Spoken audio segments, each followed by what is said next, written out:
Friends, ఇప్పుడే అందిన వార్త. ఏసీబీ ఆస్తులు 1000 కోట్ల పైనే అరెస్ట్ అంటూ వార్తలు అయితే వస్తున్నాయి. మరి అరెస్ట్ చేయారా ఏంటి అని చూసేద్దాం.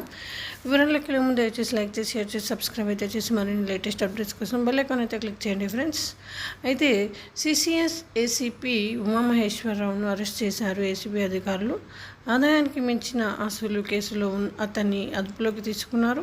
ఏసీపీ సోదాల్లో భారీగా అక్రమాస్తులను గుర్తించారు. 38 లక్షల రూపాయలు, 60 తులాల బంగారం స్వాధీనం చేసుకున్నారు. మార్కెట్ విలువ ప్రకారం అతని వద్ద 40 కోట్ల రూపాయల అక్రమాస్తులను గుర్తించారు. దీని ప్రభుత్వ విలువ 3 కోట్ల 40 లక్షల రూపాయలు ఉన్నట్లు ఏసీబీ అధికారులు తెలిపారు. రేపు అతని కోర్టులో ప్రవేశపెట్టినట్లు చెప్పారు. మొత్తం 11 ప్రాంతాల్లో తనిఖీలు నిర్వహించినట్లు ఏసీబీ అధికారులు తెలిపారు. ఏసీబీ అధికారుల ప్రకటన ప్రకారం 17 చోట్ల స్థిర చరాస్తులు గుర్తించాం. ఘట్కేసర్లో 5 ఇళ్ల స్థలాలను గుర్తించాం. 38 లక్షల రూపాయల నగదు సీజ్ చేశాం. 60 తులాల బంగారం సీజ్ చేశాం. ఇప్పటి వరకు స్వాధీనం చేస్తున్న ఆస్తుల విలువ 3 కోట్ల రూపాయలు పైగా ఉంటుంది. బహిరంగ మార్కెట్లో దీని విలువ 2 లాకర్లు గుర్తించాం.